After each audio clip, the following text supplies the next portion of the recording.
Assalamualaikum warahmatullahi wabarakatuh. Halo semuanya. Perkenalkan, nama saya Amudilana Fajri dengan NIM 210108 dari kelompok 10 pada mata kuliah pembelajaran Bahasa dan Sastra Indonesia di kelas tinggi. Dan berikut ini adalah teman-teman saya dari kelompok 10. Perkenalkan, nama saya Dita Rahayu dengan NIM 21022265. Halo, nama saya Yang Fatmawati Handayani dengan NIM 21022136. Perkenalkan, nama saya Nur Inayah dengan NIM 2104863. Nah, itu dia tadi teman-teman saya dari kelompok 10. Pada video kali ini kami akan membahas mengenai produk yang telah kami buat. Produk ini merupakan solusi dari permasalahan yang kami temukan pada siswa dalam pembelajaran bahasa Indonesia di kelas tinggi. Sebelum membahas produk yang telah kami buat, saya akan terlebih dahulu menyampaikan permasalahan yang telah ditemukan pada siswa dalam pembelajaran bahasa Indonesia di kelas tinggi. Jadi, setelah kami melakukan observasi pada salah satu sekolah dasar, kami menemukan adanya permasalahan belajar pada siswa kelas 5, terutama dalam pembelajaran bahasa Indonesia, yaitu peserta didik merasa kesulitan dalam mengidentifikasi jenis majas pada teks bacaan. Dari permasalahan yang telah disampaikan dan juga penyebabnya, kami memberikan solusi dengan membuat aplikasi pembelajaran yang berperan sebagai media pembelajaran, baik dapat digunakan saat di kelas maupun di rumah. Aplikasi tersebut bernama aplikasi Selaras, di mana aplikasi ini berisi pembahasan mengenai materi majas dan juga jenisnya, terutama jenis majas personifikasi, majas metafora, dan juga majas hiperbola. Pada aplikasi ini juga dijelaskan bagaimana ciri dari ketiga jenis majas tersebut, sehingga siswa dapat mengidentifikasi jenis majas dari ketiga ciri tersebut. Kemudian dalam aplikasi ini juga terdapat latihan-latihan soal yang dapat melatih peserta didik dalam mengidentifikasi majas pada suatu teks bacaan. Aplikasi Selaras ini memberikan beberapa manfaat. Manfaat yang pertama yaitu dapat meningkatkan pemahaman konsep majas. Aplikasi ini membantu peserta didik memahami definisi, jenis, dan contoh majas dengan lebih baik. Manfaat yang kedua yaitu dapat mengembangkan kemampuan analisis. Fitur latihan soal dan aktivitas dalam aplikasi melatih peserta didik dalam menganalisis teks untuk mengidentifikasi jenis majas. Yang ketiga yaitu dapat meningkatkan motivasi belajar. Aplikasi ini membuat pembelajaran majas lebih menarik dan menyenangkan. Lalu manfaat yang terakhir yaitu manfaat dari segi aksesibilitas. Aplikasi ini dapat digunakan di mana saja dan kapan saja loh. Nah, ayo gunakan aplikasi Selaras untuk membantu pemahaman kamu mengenai materi majas. Pembuatan aplikasi Selaras menggunakan Smart App Creator atau SAC. Dalam pembuatan SAC ini, untuk desainnya itu menggunakan aplikasi Canva. Nah, di dalam aplikasi Selaras juga terhubung ke dalam website Edpuzzle yang dimana peserta didik dapat menyimak video pembelajaran dan juga mengerjakan latihan soal. Selain itu, aplikasi Selaras juga terhubung ke website Padlet yang dimana peserta didik dapat mengerjakan dan juga menyimpan hasil evaluasinya. Selanjutnya, saya akan menjelaskan cara penggunaan aplikasi Selaras. Ini merupakan tampilan awal dari aplikasi Selaras yang sudah diunduh di handphone. Aplikasi ini berbentuk Android yang hanya digunakan untuk handphone yang berbasis Android. Dan pada tampilan awal disajikan tombol play, tombol on off suara. Jika diklik off, maka suaranya akan mati, dan klik on akan muncul kembali suaranya. Kita akan mulai aplikasi ini dengan klik tombol play. Setelah kita klik tombol play, maka akan beralih ke menu. Di tampilan menu ini disajikan 6 menu atau 6 tombol. Yang pertama ada CP dan TP, materi 1, materi 2, video, evaluasi, dan profil. Dan juga ada tombol home, yang mana ini akan kembali kepada menu sebelumnya, yaitu menu play. Nah, ketika diklik seperti ini, kita klik tombol play lagi. Di sini kita ada tombol off dan on. Kita klik terlebih dahulu CP dan TP. CP pertama yaitu peserta didik mampu memahami informasi dan kosakata baru yang memiliki makna denotatif, literal, konotatif, dan kiasan untuk mengidentifikasi objek, fenomena, dan karakter. Tujuan pembelajarannya ini, melalui media selaras, peserta didik mampu mengidentifikasi jenis majas dalam teks bacaan dengan tepat. Kita akan klik tombol back atau tombol kembali. Nah, selanjutnya kita akan mengklik tombol materi 1. Pada tombol materi 1 ini disajikan 3 bahan bacaan. Bacaan 1, bacaan 2, bacaan 3. Bacaan 1 ini merupakan teks naratif atau teks cerita yang di dalamnya ada kalimat majas metafora. Pada awal ini siswa akan mencari dan mengklik kalimat yang menurut siswa termasuk ke dalam jenis majas metafora.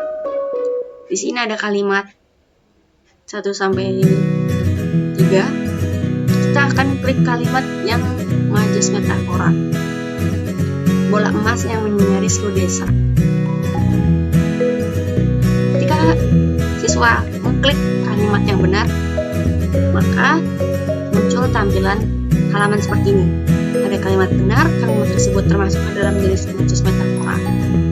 Ada kalimat yang dikoti, yaitu matahari muncul di ufuk timur, bola emas yang menyinari seluruh desa. Disajikan juga maknanya. Maknanya adalah matahari digambarkan sebagai bola emas yang memberikan cahaya dan kehangatan. Kita klik tombol next. Sini akan siswa diberikan pengertian majas metafora dan ciri-cirinya. Kemudian kita next lagi.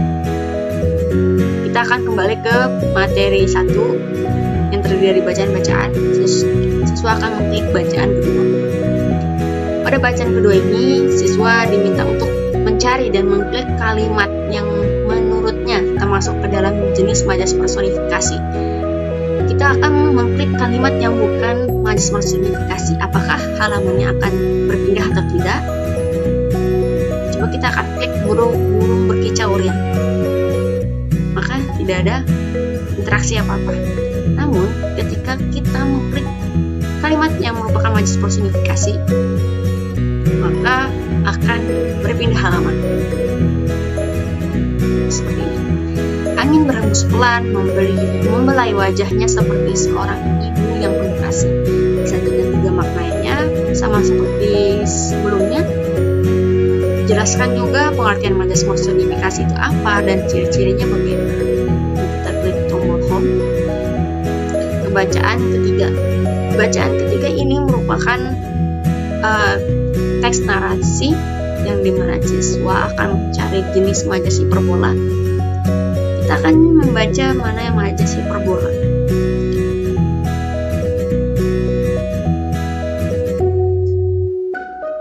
Gunung pelangi yang tampak seperti menjulang sampai ke langit. Klik ya, benar kalimat tersebut termasuk ke dalam majas hiperbola. Ada pengertian majas hiperbola dan ciri-cirinya. Kembali ke home. Dan ketika siswa sudah mengerti mana yang termasuk bacaan majas personifikasi, hiperbola, dan metafora, kita akan kembali ke menu dengan mengklik tombol back.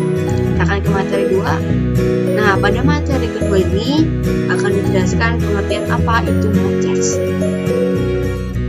Klik tombol next. Ada perbedaan majas metafora, personifikasi, dan hiperbola.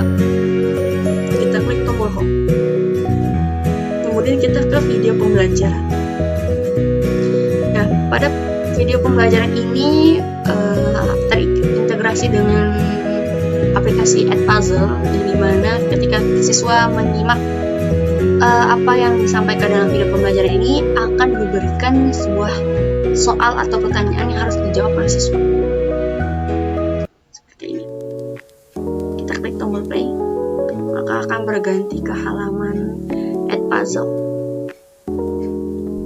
Nah, ini adalah tampilan aplikasi Add Puzzle, yaitu video pembelajarannya. Kita akan coba mulai saja. Kita klik. Ayo belajar mengenai majas.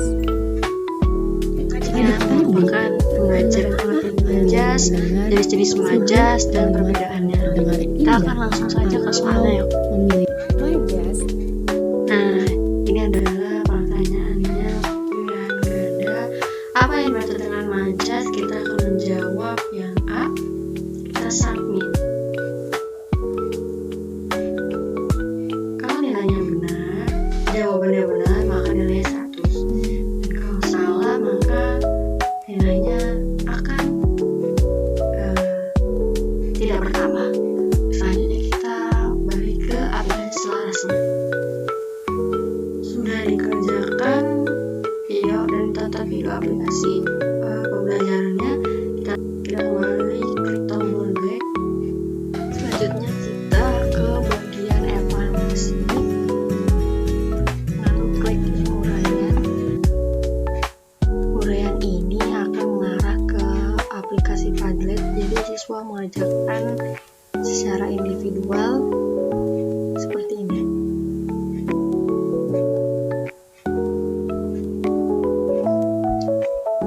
Ini adalah tampilan Padletnya, ada pertanyaan yang harus siswa jawab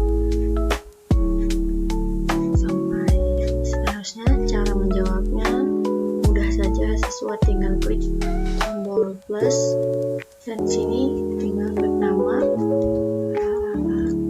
contoh, terus jawabannya. Sudah tinggal klik publish, done, terus di sini akan muncul seperti ini. Selanjutnya kita akan ke menu pilihan ganda. Kita akan klik menu evaluasi bagian pilihan ganda. Di sini ada sebuah pertanyaan yang harus siswa jawab, dan jika jawaban benar maka nilainya akan bertambah seperti ini dan tampilan benar. Jika siswa salah maka akan tampilan seperti ini dan nilainya pun tidak bertambah.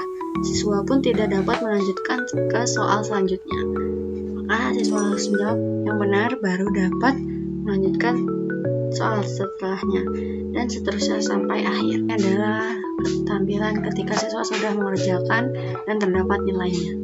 Kita akan kembali ke tombol home dan ke profil. Di sini ada pengembang, ada Audi, Dita, Ian, dan saya sendiri, Nur Inaya. Sekian dari saya, terima kasih.